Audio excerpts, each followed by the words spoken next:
کیونکہ روزوں کی بات ہو رہی ہے، سحری کے ٹائم اب یہ مسئلہ بڑا عجیب ہے، کچھ لوگ کہتے ہیں جی اذان کے دوران بھی آپ کھا سکتے ہیں، کچھ جگہ پہ یعنی اذان شروع ہوئی تو آپ نہیں کھا سکتے، اصل مسئلہ کیا ہے؟ اس میں دیکھیں اہل حدیث نے بھی غلو کیا ہے اور حنفی حضرات نے بھی. یہ ایک حدیث تھی ابو داؤد میں، اور اس کے اوپر امام ابو داؤد نے یہی باب باندھا ہے کہ اذان کے دوران کھانا پینا کس شخص کے لیے.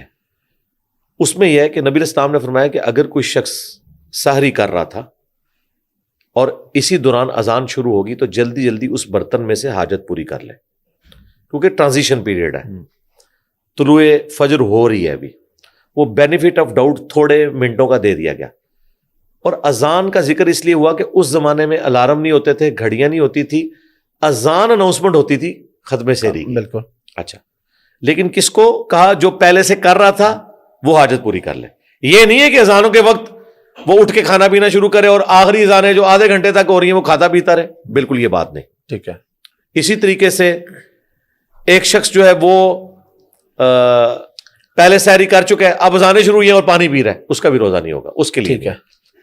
اب کوئی کہے کہ اس کی اصل کیا ہے؟ اس کی اصل وہ حدیث ہے بخاری مسلم کی کہ جس نے طلوع آفتاب سے پہلے فجر کی ایک رکعت پا لی اس کی فجر کی نماز ہو گئی، اگرچہ دوسری ایک رکعت اس کی وہ ٹکیاں نکلتے وقت ہو رہی ہے اور مکروہ ٹائم ہے، لیکن اسے یہ ایج حاصل کے سٹارٹ کر چکا تھا. ٹھیک ہے. اور بخاری مسلم کی اسی حدیث میں آتا ہے جس نے غروب آفتاب سے پہلے عصر کی ایک رکعت پا لی، اگرچہ 3 رکعتیں اس کی مغرب کے وقت میں ہو رہی ہیں یا ٹرانزیشن پیریڈ میں، اسے نماز کا ثواب مل جائے گا، اس کی نماز ہو جائے گی. یہاں پہ بھی اگر اس نے پہلے سحری شروع کی اور بیچ میں وقت داخل ہو گیا تو جلدی سے پورا کر لے. اور اگر وہ لیٹ اٹھا ہے اور ختم سحری ہو چکی بھی ہے، اب وہ یہ کام نہیں کر سکتا. اذانیں تو 20 منٹ تک ہوتی رہتی ہیں. آج کل اذانیں ختم سحری کی اناؤنسمنٹ کے لیے نہیں ہوتی ہیں، فجر کے لیے ہوتی ہیں. جی جی. لہٰذا اذان ہو یا نہ ہو، اگر گھڑی بتا رہی ہے اور سٹینڈرڈ ٹائم ہے، کئی تو مساجد کی گھڑیاں بھی سٹینڈرڈ ٹائم نہیں ہے، آپ کیسے رلائی کر سکتے ہیں؟ ایپلیکیشن آپ کو بتا رہی ہے کہ آج ختم سحری جہلم میں 4:40 ہے.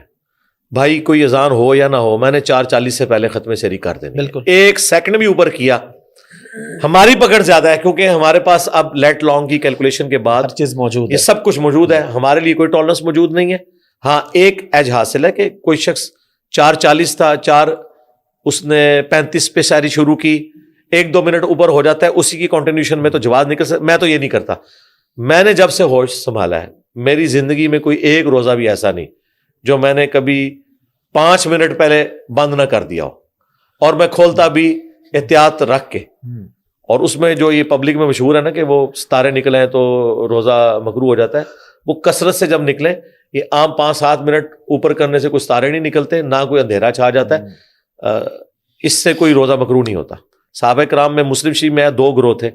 ابو موسیٰ اشعری ان کے ساتھی مغرب کی نماز بھی لیٹ پڑھتے تھے اور روزہ بھی لیٹ کھولتے تھے، اور ابن مسعود ان کے ساتھی مغرب کی نماز بھی جلدی پڑھتے تھے اور روزہ بھی وقت کے اوپر کھولتے تھے.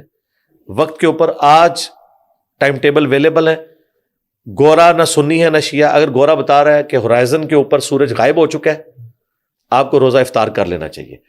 اندھیرے کو انشور کرنا کوئی ضروری نہیں. اندھیرا انشور کرتے ہوئے تو پونا گھنٹہ لگ جائے گا.